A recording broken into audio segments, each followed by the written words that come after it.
to our resume writing. It's just about 20 minutes, so it's not going to take that long.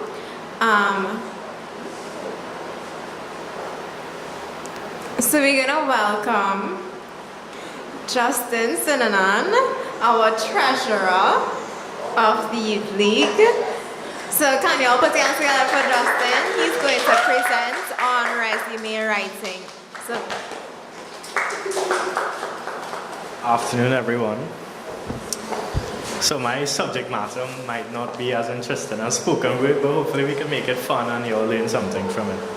So I have Zakia helping with the PowerPoint, and I was just waiting on her to get it and we could start. Cornelia said I'm the treasurer of the PNM San Fernando West Youth League.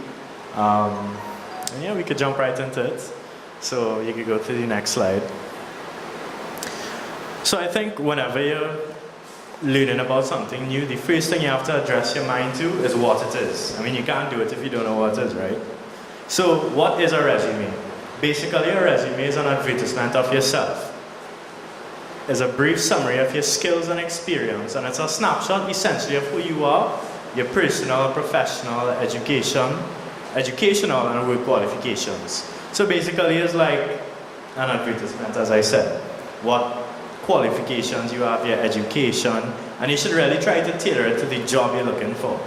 So if it's like an accountancy job, what kind of advertisement do you think would be geared towards someone hiring an accountant? You're not going to put that, you like long walks on the beach and that kind of thing. So really, it's just to tailor this document, your resume, capture all those things, your personal, your professional, your educational, and your work qualifications, get that in there, get it tight, get it nice, and tailor it to basically who you are speaking to, which would be a prospective employer. So you could go to the next one. And then, well, the second question, I think, is why do we need a resume? Why do you think we need a resume? So I'm looking for an environmentalist, because I remember you said that your background is environment. Well, the environment. So I'm looking for an environmentalist. I work for the EMA. Why do you think I need you to send me a resume? Why you can't just call me and say, hey, I like the environment, I think, you should hire me. What's the whole purpose? Put yourself in my position as the employer. Why would you basically want a resume?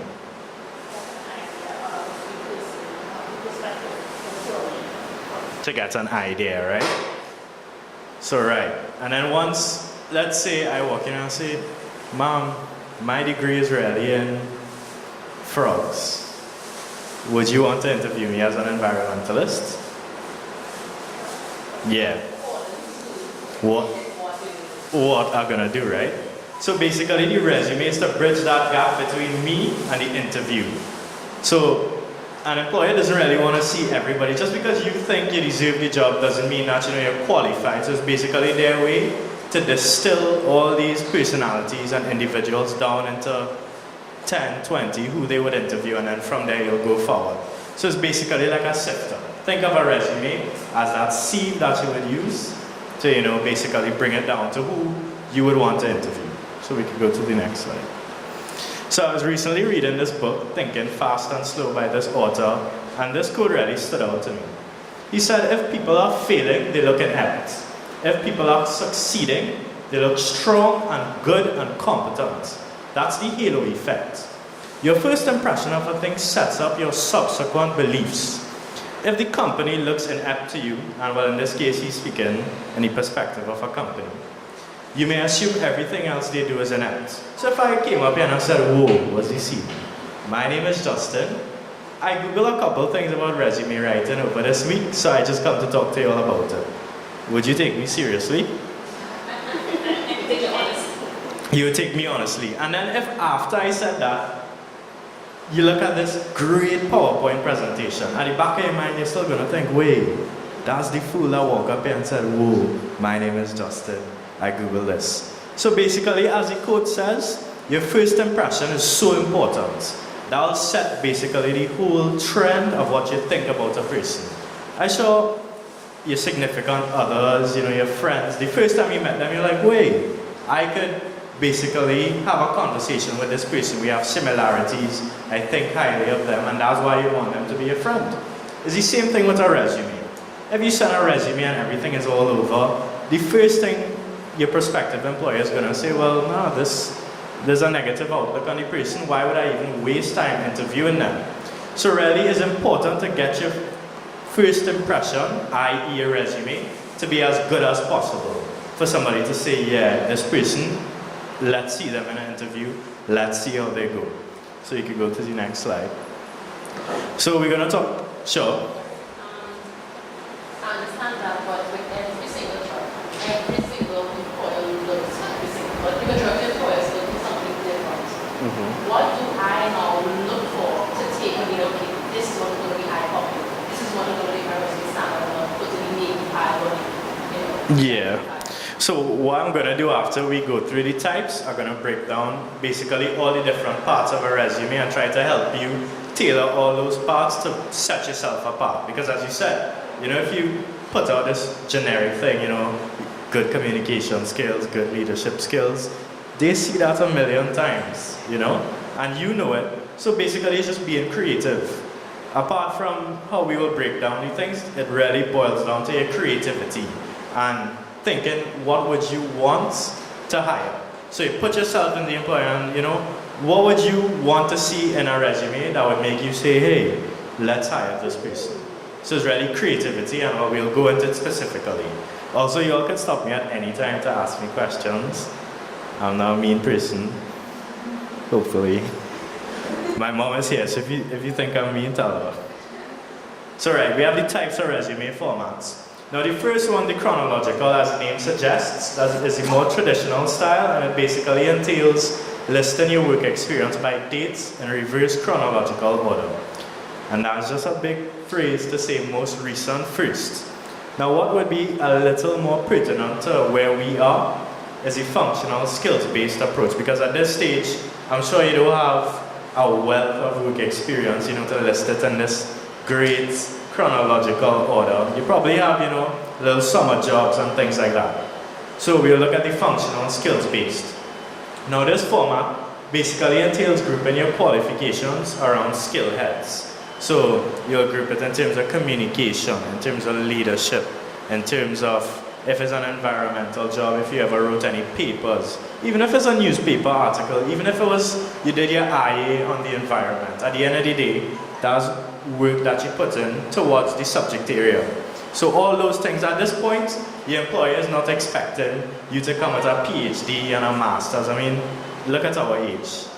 It would be amazing if we had those qualifications, but you're basically using what you have, what little work experience you have, any little thing, and you're wording it in a way to show why you should be considered, to work in this field or this area.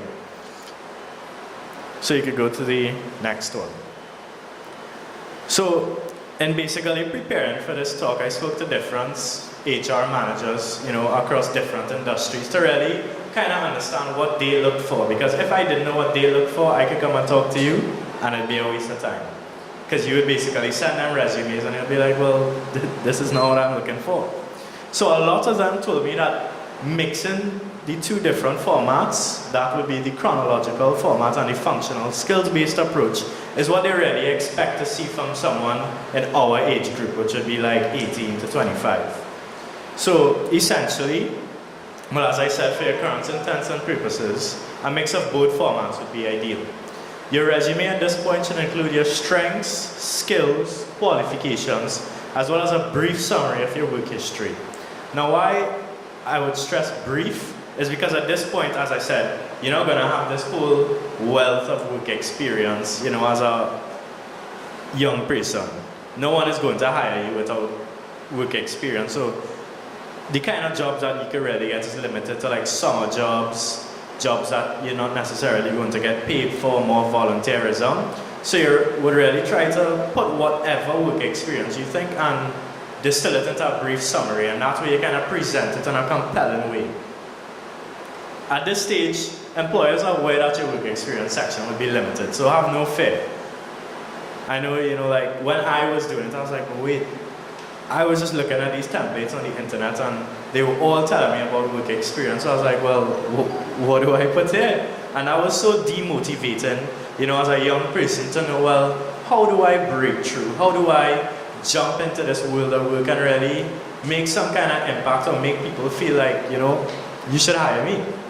So really try not to focus on that, make it a summary and focus on all the other points that will sell yourself. Because basically you're trying to sell yourself. That's what it boils down to.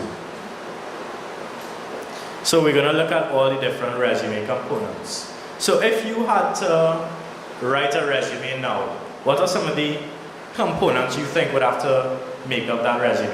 I'll write them down. Starting to type. What's the first thing, first heading? Come to your mind. What would you put? Your name? Only your name? Contact.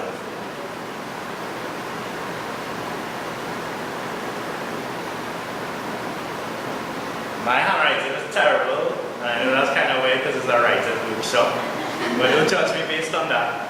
And after your name? Job title or profession.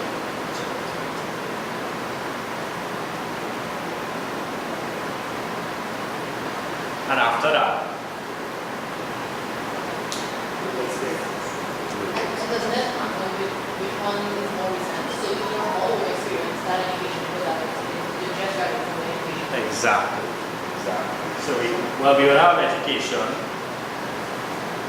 and then you have those experience.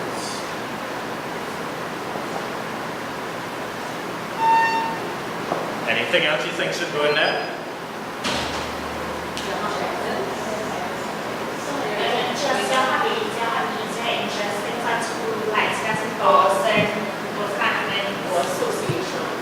Associations. Now, when I was writing my resume, I put all my hobbies, all my interests. And I remember when I went to an interview where I subsequently did my internship, the people interviewing me, they were like, you know, oh, we see you in a band, you're a professional musician, but how does that help you be a lawyer? So I was there and I was like, you know, teamwork. And he's like, so you could learn teamwork in anything else? So, you know, I said, well, I didn't play any sports. So, you know, my hobbies is what I would put. And he told me straight, he's like, I don't care whether you were Cass Diffenthaler's prodigy, just put what you think will make me want to hire you. We don't have a stage in the middle of the office for you to perform in. So, unless we do that, then put that. So that really teach me a lesson about, you know, putting your hobbies. Because, I mean, it's really the problem we face where you look at this template of a resume, you don't really have much work experience, your education would be secondary. If you're in university right now, you would have to put, you know, that you're presently doing your degree. And it makes you feel like, my resume is bare, you know? But these people are expecting that. And what they rather is that you put, honestly, this is my qualifications, this is who I am, and don't flower it all over. Because those, your hobbies and things, they look at you as being more pretentious than anything. And I may not agree with the viewpoint, but at the end of the day, they are the HR managers.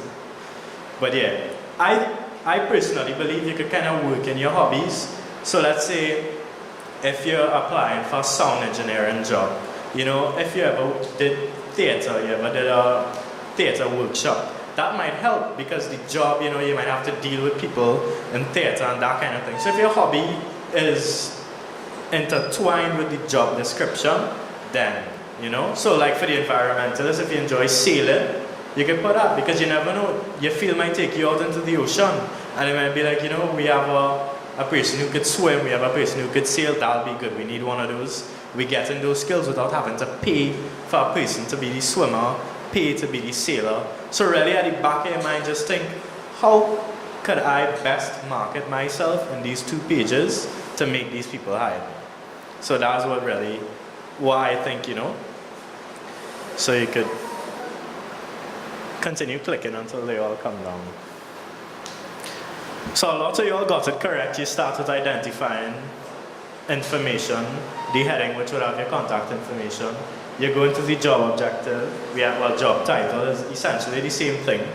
Then you have your summary of qualifications, your work experience and your education, and as you said, whichever one comes first in time, you put it over the other. So in our case, it might be that your education goes over your work experience, or you might just not put work experience in at all. And you might, in your education part, put if you did any kind of internships attached to whatever. If you were in any clubs, I know like the secondary school I went to, they had like a argument writing competition and they had a club around that. So a lot of people would have put that, under Naparima College or whatever. And then after that, your skills and abilities, references, and I think that right. So we're going to talk about identifying information, the contact. Sure.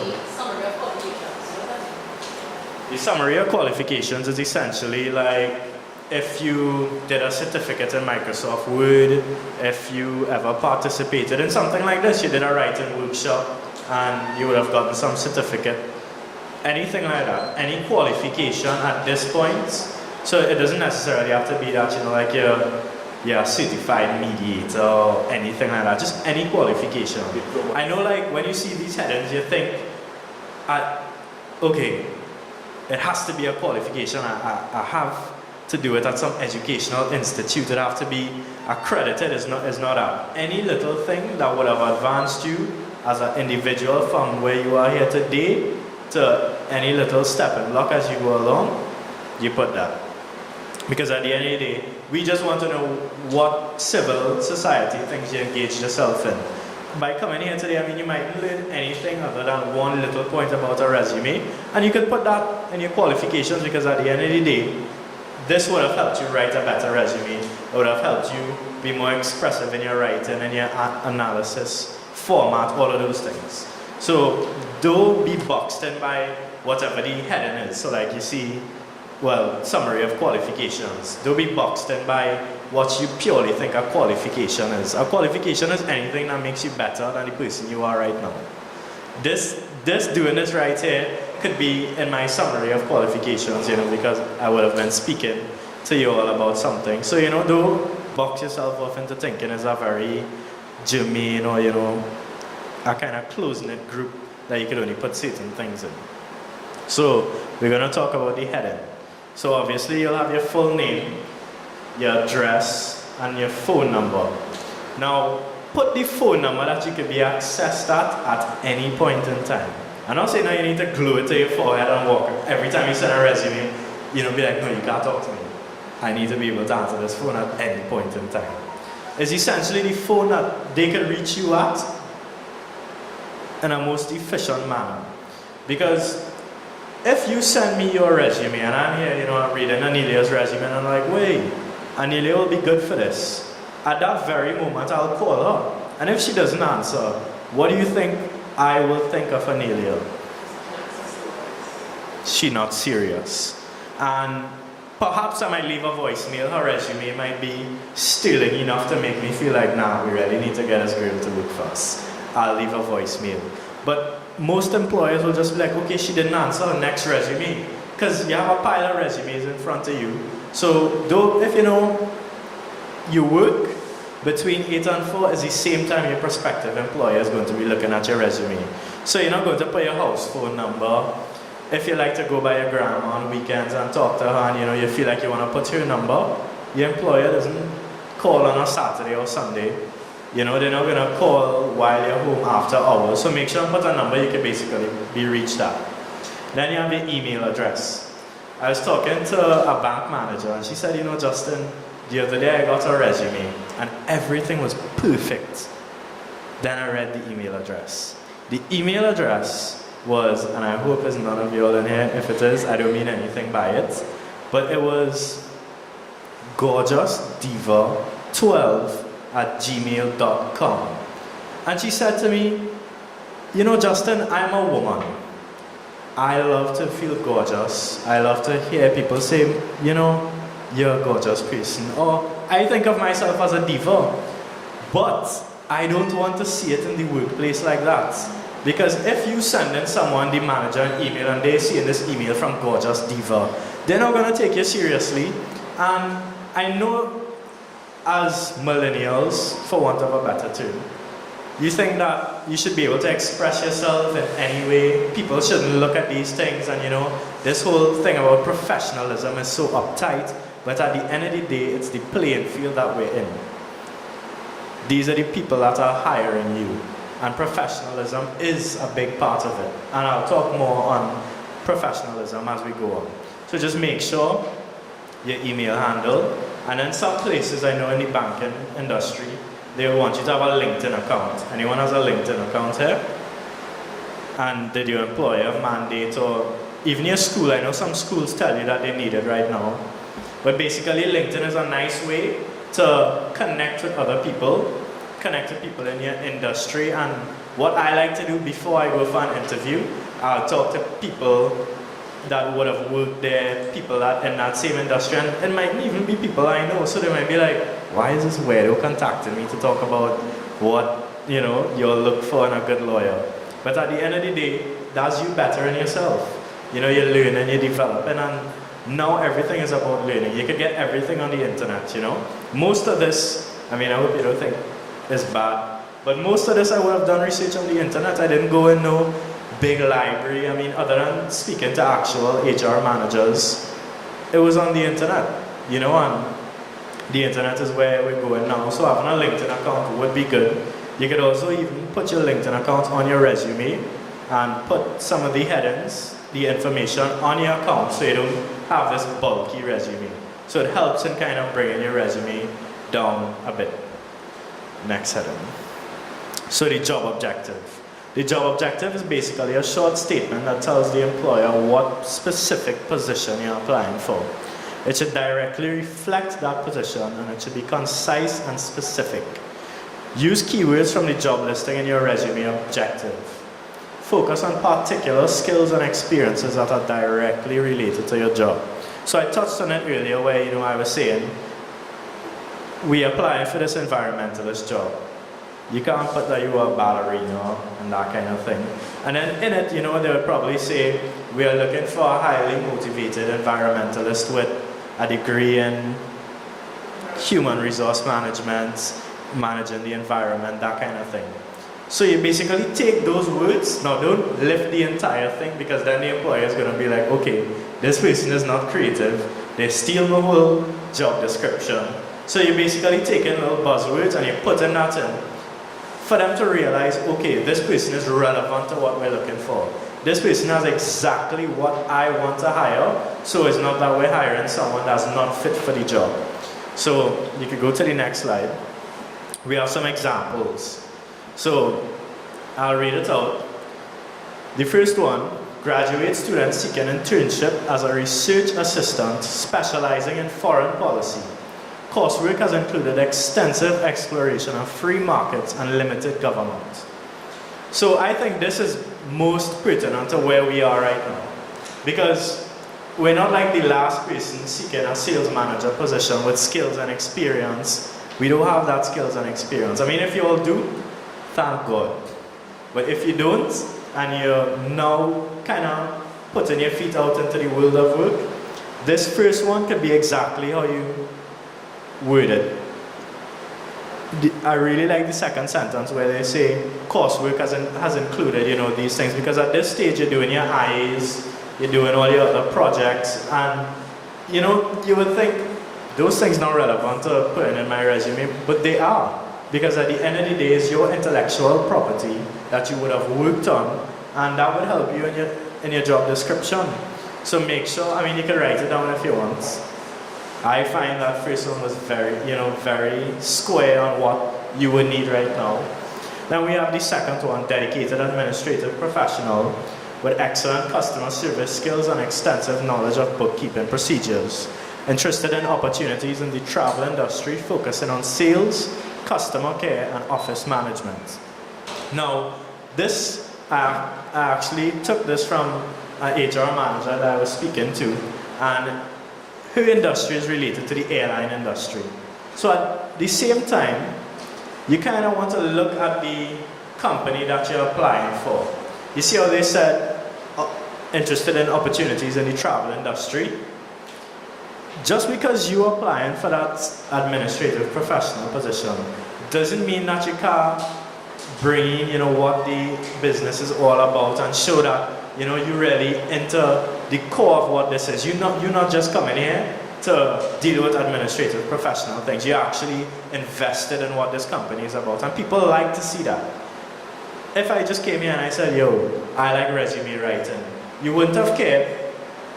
But if I said, I studied it over the last week, I really delved into it, it would make you feel more inspired. You would feel like, okay, I really want to listen to what this boy has to say about resume writing.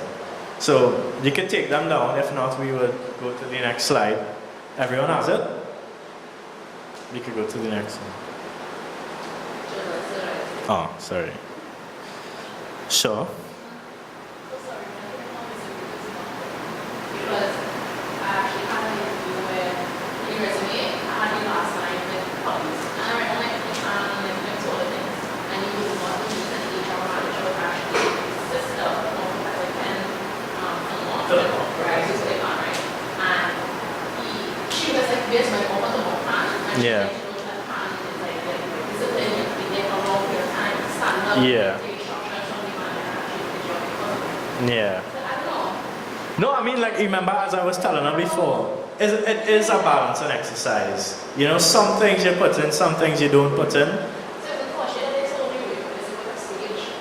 And I mean, like, you have to look at your industry too. Like, lawyers are a bit more prim and proper, and maybe, and I'm not saying yours is less formal, but like, they kind of have a big ego, and they really just want a hard-working workforce. Whereas for you, being involved in the arts would be a plus. So you really need to gauge who your target market is, who your prospective employer is. You could even Google them, do some research. I do that. If I think that, this person is interested in watches, I would put I'm interested in watches too. Certain things like that. So you kind of address your resume to the individual who you're speaking to. People like to feel important. People like to feel like if you're speaking directly to them, So really use all of those skills, balance, which hobbies you think would be pertinent, which ones teach good values like PAN. There's a lot of discipline, there's a lot of time, there's a lot of practice. So that would kind of show someone, well, this person is disciplined. This person is skilled. They have good time management, because when you have a meeting with your band, if you're late, I'm sure there's some kind of sanction, So all those things you could put. Things like, if you like going to parties or you like Juve, might not be pertinent unless you're applying for like a carnival administrator, carnival manager. So just there's a balance and exercise. Use your discretion and make the best choice, and just keep in mind that is an advertisement and you're basically targeting this individual. So we could go to the next slide. If you find I'm being boring at any point, let me know. So the summary of qualifications. What makes you the best candidate for this job? And then we have the list there. And all of those might seem similar, like your qualifications, your skills, abilities. Skills and abilities seem like the same thing. Your work experience, your work ethics and values and accomplishments. Basically, contemplate what is required in the job description, as I was saying before. And this summary of qualifications, a lot of people told me this is all they look at. They don't care about work experience and things. This is all they look at. So really try to make it short. Try and get your skills in there, your qualifications. Skills would be like Microsoft Word, Photoshop, things that you would have to use in your job. So that's what the qualifications is about. It's basically just like a paragraph. So you would go into, as I said, the PowerPoint, the Microsoft. If you're good with teamwork, you put that. If you ever had any leadership roles, you put that. If it's a finance job you're going for, you put that you were the treasurer of whatever. So you basically bring it down to a paragraph saying, okay, my name is, and then all your qualifications, your skills and whatever, and you just try to make it concise. So I think I should have some examples, I believe. No, I don't have examples. But when I was doing my research, I saw this, and I expected everybody to be a little more nervous about work experience. You all seem pretty chill about work experience. That's good. I've in talking to some of my friends, they're like, I'm not gonna get this job. I have no work experience. And how does one gain 3 to 5 years of experience when every job requires it? And that's very demotivating. But it's not the be all and end all of it. Work experience is not going to make and break you at this point. If an employer doesn't understand that being you just graduated and didn't have time to work, that's their loss. It might seem, as your loss because you're not going to get paid, you're not going to have a job. But at the end of the day, if they can't identify that this is where you are in your life and you need this work experience to propel yourself forward, chances are that it's not a person worth working for, and you're not going to be progressive and successful and be, pushed to achieve the best version of yourself that you could be. So don't worry too much about work experience. You could go to the right. Now if you have work experience, reverse chronological order, meaning most recent first, usually the last 10 years. That would be applicable for us because 10 years ago, hopefully none of us was working. If you all were, that is illegal. That is child slavery. Come and see me after, if that was you 10 years ago. So work experience, you basically state the position held, name of company and dates, and the duration of employment. So if over the summer you would have worked, let's say at your closest grocery store, you put the name, if you are checker or whatever, be totally honest, put the positions held, and as I said, nobody is looking for anybody our age to have work experience as a manager, as a consultant, all these big jobs. At the end of the day, they just want to see that you worked in a team on some level, you kept yourself in an 8 to 4 regimen, you went to work every day, you went late, you experienced basically what the workplace environment is like. That's all they're thinking about right now. So put it as honestly as you could. Remember at this stage, focus on gaining as much work experience as you could. Whether it be paying or not, the most important currency at this point of your career is work experience. If it's not paying you, that doesn't matter. I got $1,500 a month for my internship, and it was at one of the larger law firms. So you would expect, wait boy, law firm? That had to be money. But nobody, as a youth, nobody is going to invest in you. You have to invest in yourself. Do whatever job it is. If it's a teller in the grocery, a teller in the bank, you're working for the city, anything. Even like our organization, the Youth League, come and helping us do these events. You could put that. Because at the end of the day, you would have coordinated something, you would have worked in a team, you would have worked in a time, it wouldn't have been 8 to 4, but like today, 9 to 3. That's so similar to going to a job.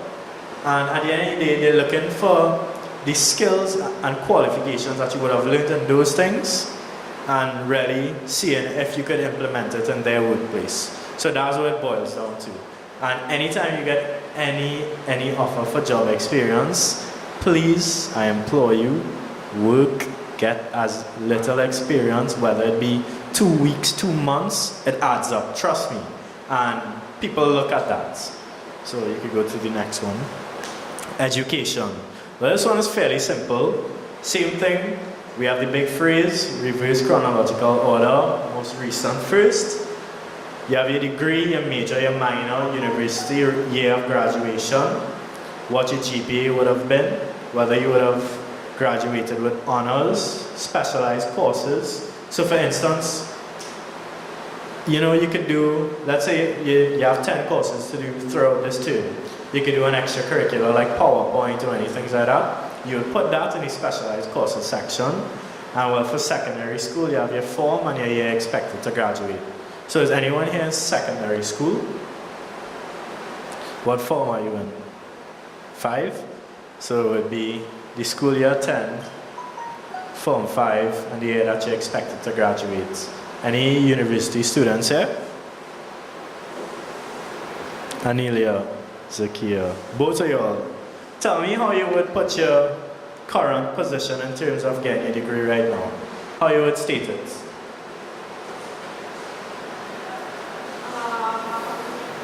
Well, my expectations regarding as well, I think, because I don't have my degree as yet. Oh yeah.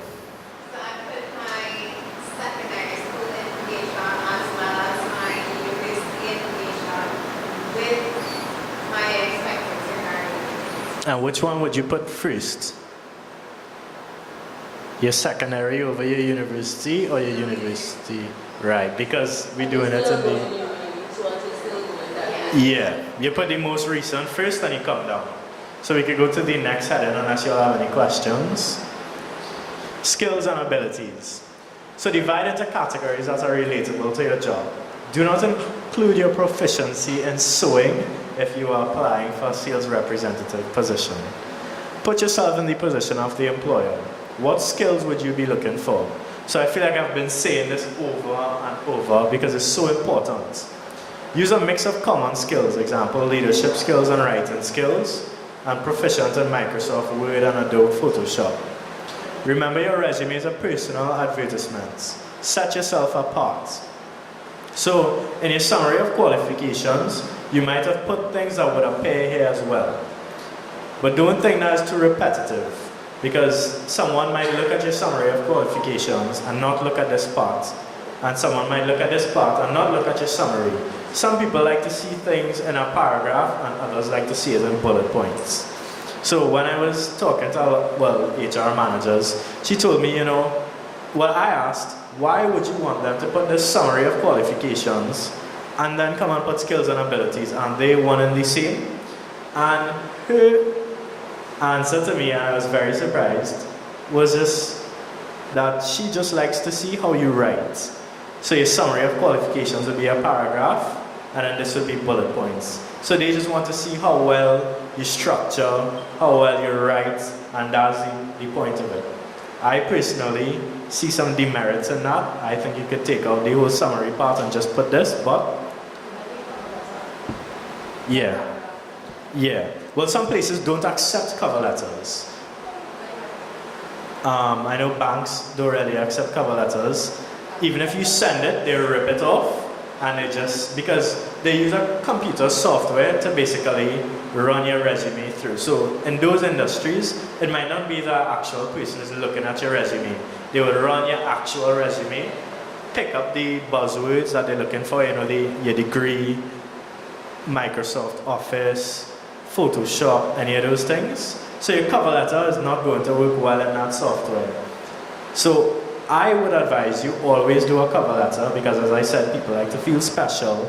People like when you address them specifically.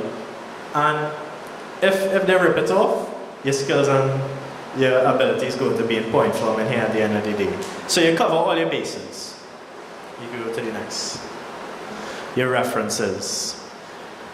Try to list 2 to 3 references. Some people have a whole 2 pages with everybody from the village pundit to their grandmother to whoever's run the susu in your village.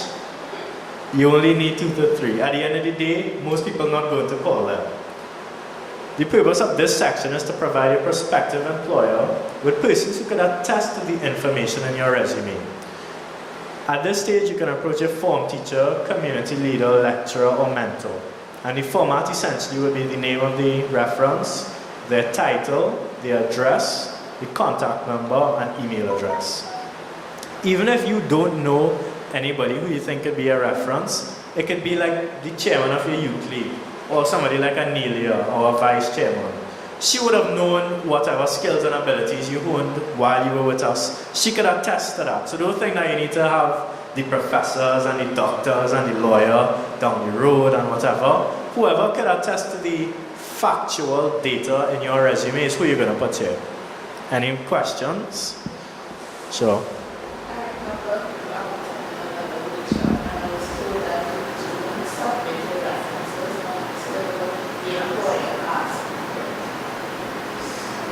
That's the first time where you heard that.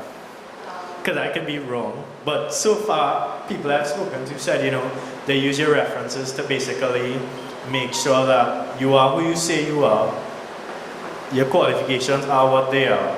So, but I mean, a separate paper. Yeah. A separate paper. Okay. I can see the merit in that, sure. Certain places where you want to apply for the job itself, they will not look at the resume on, they will not look at the references on your resume, they will have a form for you to fill out, and then you have to put your references on that form itself because they will not judge you. Yeah. Well, I think in instances like that, it's best to ask, you know, do you want my references in my resume document? You want it separately? So far, in the people I've spoken to, I spoke to a bank manager, someone in the oil and gas industry, well, a lawyer, and a teacher, and they all said, you know, what they use the references for. But I could be wrong. Ask, you know, when you send in the resume, probably hit them an email, you know, say, do you need my references attached to the resume? And if they don't, if they don't provide like a separate sheet, I would say put it on. Because prevention is better than cure. You don't want anybody to call you and say, you know, where's your reference? I would prefer that they tear it out and don't look at it at all, but at the end of the day, I know that my resume was complete and comprehensive. Yeah? If I may interject, I believe that references upon request was a long time thing. Now in contemporary businesses, most of them want it. I think it's because you know, it's a character thing to make sure that the biggest person, as you said, because we know nowadays what's going on. So references have moved from something upon request to being a necessity in your resume now in contemporary times. I think it's not going to hurt you if you put it. I mean, nobody's going to say, why you put this reference section here? It's not supposed to be here. We can't hire you. They, you know, hopefully, if they do that, call me as well. That's discrimination. And one more thing before we go to the next slide, I want to talk about the social media and your Facebook page, your Instagram, your Snapchat. When I spoke to the same woman in the bank, you know, I was just trying to pick them out. So I said, you know, miss, I sent you a resume. What is the first thing that you're going to do? And she said, I'll unlock my phone, I'll open Facebook, search your name, and if I see anything untoward there, I rip up the resume and I throw it away. So I said, well, what if I have a sterling resume? I might have a picture on Facebook in a bikini, but that doesn't mean I'm not intelligent. You know? And she said, I don't care. I don't care. That you might be the smartest of the bunch, but you don't look the part. And as pretentious as it sounds, looks have a lot to do with your mind. And they basically want to see that you're professional. You know, you shouldn't have pictures with alcohol up. And I know it's basically a balancing exercise between expressing yourself amongst your friends, you know, shared posts that you would think funny. Some might have profanity in it, you know, most of them might have curse words. And then you have to balance that with, okay, I want to start working, I want to be a professional, but how do I balance this free speech on one hand and being marketable and being a professional on the other hand? And I think the rule of thumb for me is, if I'm going to post something and my family would be upset about it, I don't post it. So, you know, essentially just look how you dress, look at what you say, and when you delete these things, they're still there, you know.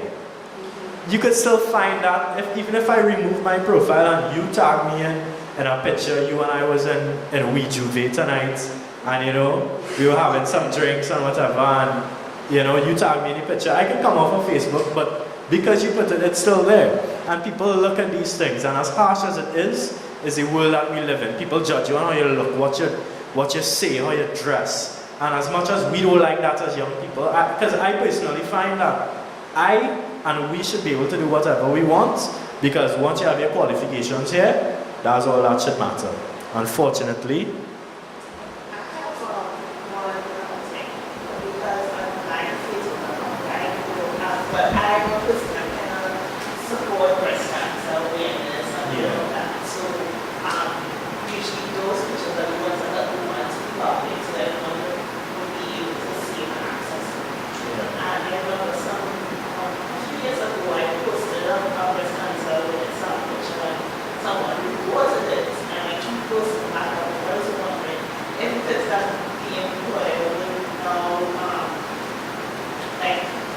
got to revoke my resume because I am supporting a cause and I get that because of my past stuff, it's going to make sense with I think that that's a problem that we see in society. People think that female body parts and your breasts, your vagina, like when I say the word vagina, watch people giggle. It shouldn't be like that. You shouldn't have to feel ashamed because you're supporting something as it pertains to the breasts of women. At the end of the day, it is a type of cancer, just like anyone, just like all the others. It's just as bad. And an employer shouldn't prejudice you just because you support a positive cause that happens to be centered around breasts. I think that would be very bad of them. It would be discriminatory. And how I would look at it is if you can't respect my advocacy for people with breast cancer, I don't want to work for somebody like you. That's how I would look at it. But I think that any reasonable person should not view something like, a cause and your participation in it as negative. I mean, if you was in a camp Monday, wear costume and, your breasts were outside, that's different, But if you supporting breast cancer, what's so bad about that, And, that's a whole next topic on how we view females and, the fact that, like, even periods. Like, I would hear classmates in my class say that they can't dress a certain way because they have their period. But that's defined on what men and other people think a period is. They think a period is dirty, but it's not. I mean, I have blood. Just because your blood happens to be coming out once a month from somewhere else, shit. And I mean, you feel uncomfortable because I'm a man and I'm talking about a period, But that's a whole feminist issue. We could go to the next slide. Maybe the Youth League will bring me back to talk about that, hopefully. Where's Joshua? So we are wording. We're going to play a manipulation game. We're going to manipulate these people to hire us by using action verbs. Now, when you use action verbs, in the mind of the reader, they automatically start to think about the action. They start to think, okay, this person is about getting things done. So, utilize phrases that focus on successes and accomplishments. Use bulleted lists instead of paragraphs where applicable. So, as we were talking earlier with these skills and abilities and then the summary of qualifications. Some people like to see bullet points. Some people like to see justified text. I cannot read anything unless it's justified. I am very weird like that. Like, if it's not lined up, I cannot read it. I'll just be like, oh, okay, thanks. Copy and paste it, justify it, and reprint it. So, some people like that, you could keep that in mind. And use past tense for work in the past. Never bash your past employer, even in the interview. And some employers, like in the banking industry, because Trinidad only has a couple of banks, they start asking you, if you worked in this one, what you thought. And they basically want to see your loyalty. They want to see if you're going to bad talk Charlene that you used to work for in Scotiabank. They want to see, how loyal you are, because that's what it boils down to at the end of the day. You're joining a team. You're joining a team of professionals that want to be comfortable in saying anything to you, saying anything about others in front of you, the industry. Some industries have trade secrets. It might be a little more serious than just normal talk. So try not to ill-speak any of your past employers. If anybody asks you, well, why you left? It's always good to say, well, I was looking for something different. I was looking to move myself along the spectrum of life. Something like that. They'll say that, well, I get fed up, or they wasn't treating me well, or it wasn't paying me enough. If you say those things, they start thinking, okay, this person only cares about money. They only care about prestige of the job. And would you hire me if all I cared about was money? Exactly. So we could go to the next slide. So, this is some powerful resume words. You could take them down. And just look at them. Collaborated, devised, enhanced, exceeded. Those words though, I don't know if you all like the English language as much as I do. I love seeing implemented, increased, just looking at that, making me feel to implement something, making me feel to innovate, and when people see those words, as I said, we play the manipulation game, you use these words and they start thinking, oh, this person is forward thinking, they're active, they're pushing boundaries, they're ready to go, they're ready to act.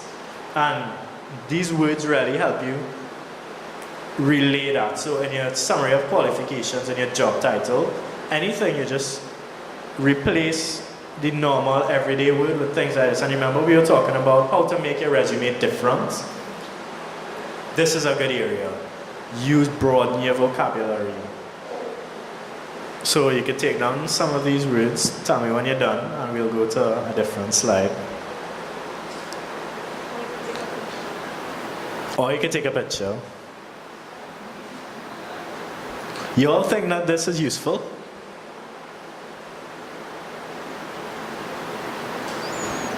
Sure.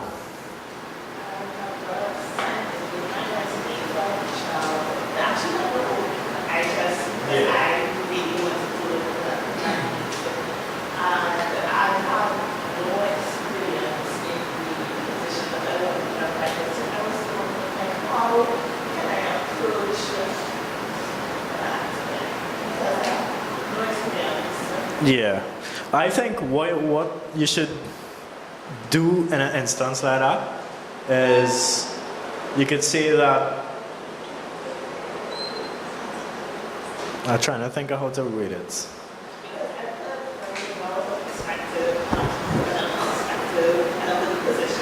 Yeah.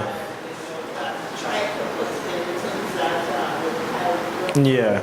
Tell me like what the position was about, so maybe my answer could help you better. A what? Climatologist. Okay. So, right, climatologist. And you say you're not qualified. How you could word it is you could say, you know, you are interested in climate change, you've read a lot of articles about it, you're passionate and you're willing to learn. And really focus on willing to learn, willing to implement, willing to work within whatever team, take whatever directions. So if you don't have those qualifications, basically just frame it saying that I am one, willing to learn from you all who have the experience. Two, I'm willing to work in the team to implement whatever you all need implemented. Three, I'm interested in the subject matter. You're well read on it. You could even code climatologists, things like that. So because you're not experienced in it doesn't mean that you can't learn about it, doesn't mean that you don't have the thirst. And basically, just that's the point you want to get across, that you have a thirst for this. So we can go to... Another thing to probably add is probably assignments that you would have done like in school, like your SPAs may have related to the position that you want, or your dissertation or lab work that you would have done would have related to the position that you want to do. So that could be included as well. And lastly, some points to note when formulating your resume. Well, I put don't list your interests and hobbies here unless directly related to your position. Now, while we had the whole discourse about that before, remember it's a balancing exercise. You really want to tie in your hobbies and your interests into whatever the job would be. Pay careful attention to spelling, punctuation, grammar, and style. People look at your grammar, people look at your spelling. I'm sure if there were any misspelled words in here, you would have seen it and you would have think this boy is stupid. He can't spell this word. Why am I going to listen to what else he has to say? So all those things, remember, it comes back to your resume being your first impression, your advertisements, you know? So pay careful attention to that. Microsoft Word has the spell check. Use it. Make it your friend. Proofread your resume carefully. And have others proofread it, because what you write, you might see the errors. And I might give it to Shadika or I might give it to Carice, and they'll come back with a plethora of errors. So I've done it many times. I think, wait boy, this is a real good paper. And then when my friend read it, he like, you forgot how to use full stops? You know? Paragraph? Yeah. Let me introduce you to paragraph. You press this button and it will come down. So, you know, pay attention to that, engage your friends, and don't make it a boring exercise. Writing your resume shouldn't be boring. Think of it as writing an advertisement. Think of it as chain up.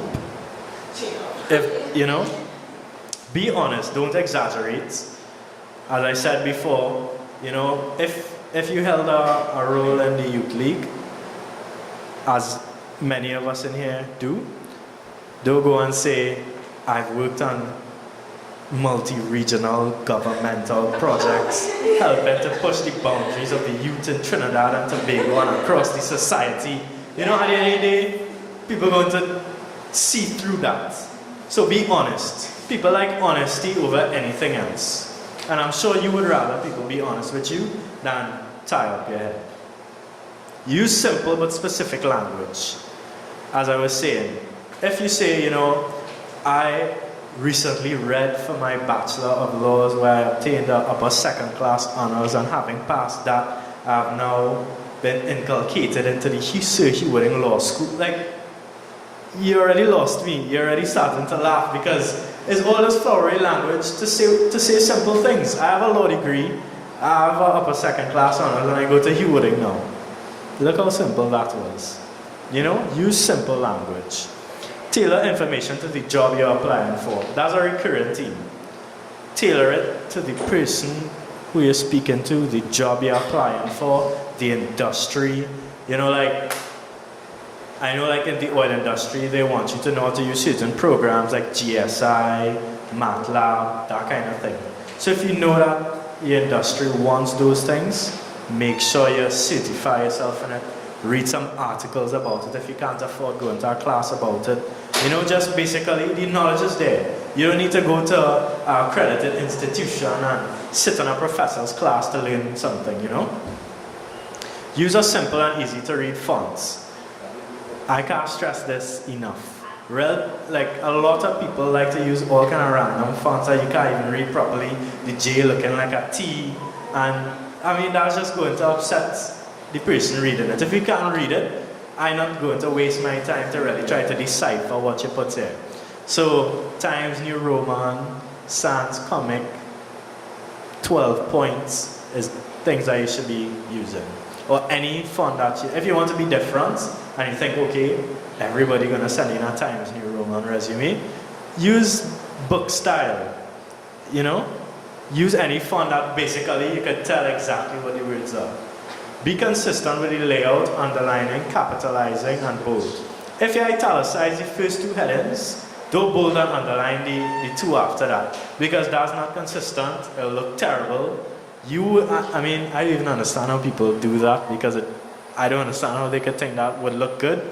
But just be consistent. I mean, at the end of the day, it's an advertisement. You want it to look good, you want it to look presentable. And keep your resume to 2 pages at most. Chances of the person going through your resume is not the resume reader-in-chief. Her job, his job, their job is not to just read resumes all day. They just want something at a quick glance.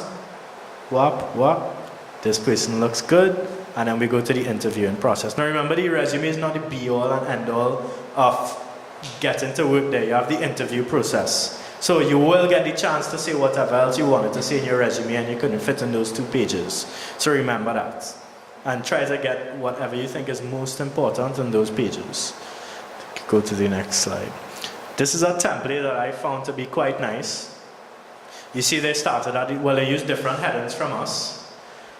They have the profile, which would basically be a summary of qualifications, a little bit about yourself, areas of expertise, work experience. This person had a lot of work experience, education and technical skills.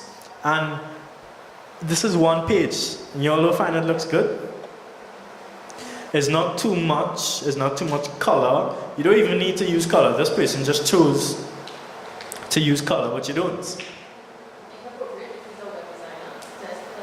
Yeah. So you see, like, he's a web designer and his own has color. If you're, as an environmentalist, you might want to use green, because you know these little things play on people. It's the little things that really get them going, and you know, the attention to detail. And someone who's not very detail oriented will still appreciate it. Like, you appreciate detail more than you realize and more than you know. So pay attention to that. This is a nice format if you want to take down the headings. As I said, you don't need to word it how I worded it, you know, in terms of heading and all of those things. You could use this profile, areas of expertise. Yeah. So like for this example, he just put his degree, his BSc, but like do we put what primary school you went to, what secondary school you went to? You see? Okay, secondary school. So think of her as your prospective employer. You're not going to put primary school. I mean, what possibly, unless you went to the Genius Academy for Youths and you were doing advanced math in standard 1, then put that by all means, you are exceptional. But if not, you know, you put from your secondary, come up. And then later on in life, you're going to end up not putting your secondary. I mean, I am only 23 and I don't put any of my Form 5 grades or anything, and it was never a problem. So you put what's pertinent to the job you're looking for. They don't care what subjects you did in Form 5. You can't even remember what you read in Form 5. And you want these people to look at it in your resume. You can't remember what you learned there. You know, like, sometimes you put yourself in more hot water because they see you did all these subjects in Form 5. They ask you a question about geography that was compulsory in NAPS, and you can't remember what the hell went on in geography. And they're like, but it's on your resume, sir. So, you know, put things pertinent to the job you're looking for. Next slide. Oh, yes. And that brings us to the end. I hope this was helpful. If you all have any questions, I mean, I couldn't touch on everything. So if you have any specific questions or anything you want to talk about, you could ask them now. You could come talk to me after if you're shy. And, well, my email address is there. If you ever have to do a resume and you feel like you want an extra pair of eyes or you want some help, email me. Just put in the subject, resume writing. I'll know what you're talking about. I'll know who you are from your email. Don't feel afraid to email me and don't think, this man not going to remember me. What? Why are you going to? Remember, we spoke about proofreading. I have no problem reading your resume. It's helping you. You could email me at any time. I will reply to you. No question is a dumb question. There's nothing like a dumb question. And I basically want to help you to create the best resume, the best advertisement, the best first impression of yourself. And I want you to get that job. 2-3 years from now, I want you to come and say, hey, you know, I'm an environmentalist now. I did my resume in green and it worked. So, you know, any questions, as I said, feel free to contact me. Anybody has questions? I remember going to the interview and the employer was angry because I didn't put my age on the resume. That's a strange. I think that person was having a bad day. I mean, you could put it, especially like if you know you're between 20 and 25, because they would really kind of want to know, okay, this is a young person. We know off the bat, we're not looking at too much work experience, we know what we're expecting. So that'll kind of give them a preface as to what, you know. But as I said, put as much as you want, take out what you want. Really look at the industry. You know, if it's an industry where it matters if you're young and it matters that you're not too experienced, put your age. Like a nurse. Some people prefer older nurses because they're more gentle, that kind of thing. So, you know, really, it's a balance and exercise. And that's why I said you can contact me, you know, because these things might not stick with you. And it might be hard when you're balancing what to put and what not to put, because it's such a fact-specific exercise that you will have to embark on when creating your resume. So, you know. But I think it's okay to leave your age out. I mean, you could put it. Would you be able to, that when the employer be able to gauge it from your experience and your years? Yeah. Even sometimes you put your date of birth, and they should be able to discern it from that. I'm not great. In what context? Like, in what kind of? At all. Like, I've been told not to put your date of birth or your age on your resume. Yeah, and even the email address shouldn't have like something to indicate your age. Because sometimes you hear like, Yeah. and they will recommend it for. I think that's, I mean, at the end of the day, if you have a common name and your name is Jack Smith, you're not gonna get jacksmith@gmail.com. And you'll probably put Jack Smith 22 because you're 22 years. And I mean, at the end of the day, what would they have you do? Petition to have that original email address in your name? You know, for the others. But keep the names of those people and know, okay, this person does not want to see my age. They do not want to see my date of birth. And make sure anytime you're sending anything to them, you don't put that data. I think generally you can put your age and leave out the date of birth. Because when you go to the interview, if they want to hire you, they'll take a copy of your ID, they'll take your birth certificate, all those things that you would need for NIS and workplace, I guess, information. So those things will come there, Thanks for listening to me.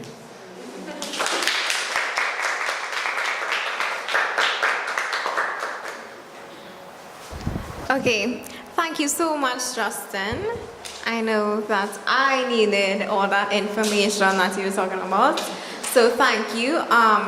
We're just gonna invite Chris to give Justin a small token of our appreciation. So Chris.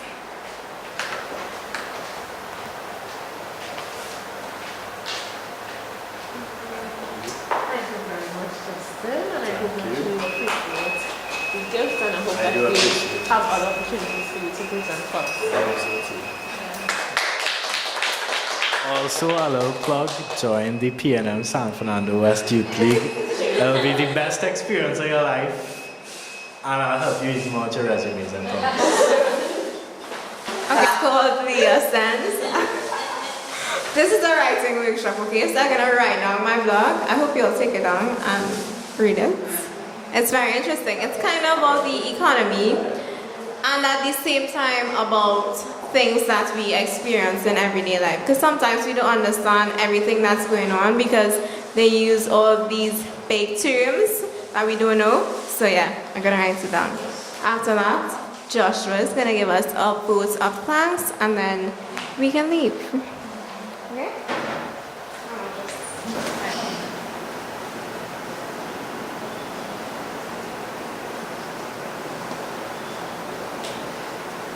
So you can follow my blog, right? Also, if you want to join the Youth League and you're between the ages of 12 and 25, you can speak to me afterwards. Okay? Okay. So, even if you're not from here, this constituency, you can still come and talk to me. And I'm gonna write down our social media handles so y'all can follow us for any other information that you may need and our upcoming events. So let's just welcome Joshua real quick.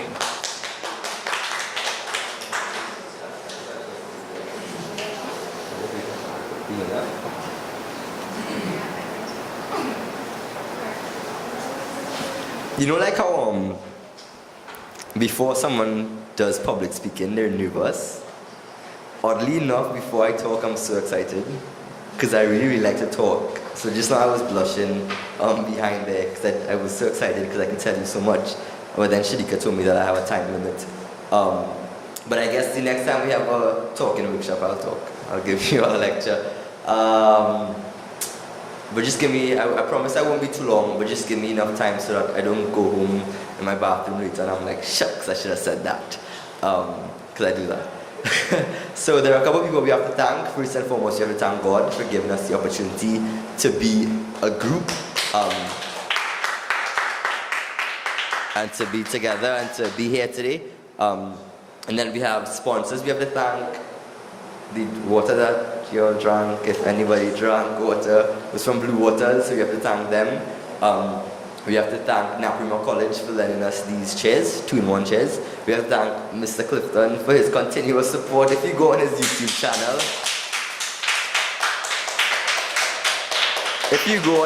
channel, I'm sure you would see a bunch of our events. So we have to thank him for continuously covering us. We have to thank the planners of today. This is the chairman of the Writing Workshop Committee, Shadika Simmons, and she, and along with the vice chair, Kanisa Kennedy, they're responsible for bringing this today. So if you enjoyed it, you have to give them a pat on the shoulder. And then we have to thank the speakers. I guess if you want, you could clap after each one and clap the loudest for Justin because he's still here. So we have to thank Dr. Liverpool for coming. We have to thank Lee Albin for coming, and we have to thank Justin for coming. And we have to thank his mom for also attending and staying. Yeah, that's his mom with him. And the good thing is that Justin is the only one that's actually from our youth league. So I guess yeah, that's what, and we thank you all for coming and sticking through. And I hope you all enjoyed it. Joel? No. She didn't even flinch. Yeah, and as Anelia said, you could follow us on social media. Instagram account, Facebook, And email us, I guess, if you have to. any information you can The Facebook link is at SFWSFWI. Yeah, but I guess that's easier for you all to follow. And if you're interested in any other initiatives that we have going on, currently and constantly, we have a tutor program where we give free lessons to students at SEA, CAPE, and CSEC level from Thursday to Sunday every week. So you can message us on one of these to apply to be a tutor or a student, or if you know someone that's interested, you could get them in and they could be a student. And of course, you could join us. You're welcome to join us. We're not just a political party. We're a group of young people trying to help. Thank you so much for coming. Bye.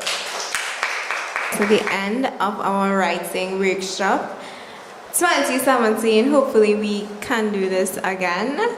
So thank you everyone for coming. Thank you Justin. Thank you Shadika and Kanisa for planning this. I'm sorry that the weather stopped people from coming out, but nonetheless, thank you all for the effort. So thank you everyone, and y'all can leave. We also have free water and drinks, so y'all can take some water home, courtesy of Blue Waters. So thank you guys. If you want to talk to Justin, Joshua, myself afterwards, you can. Okay, thank you.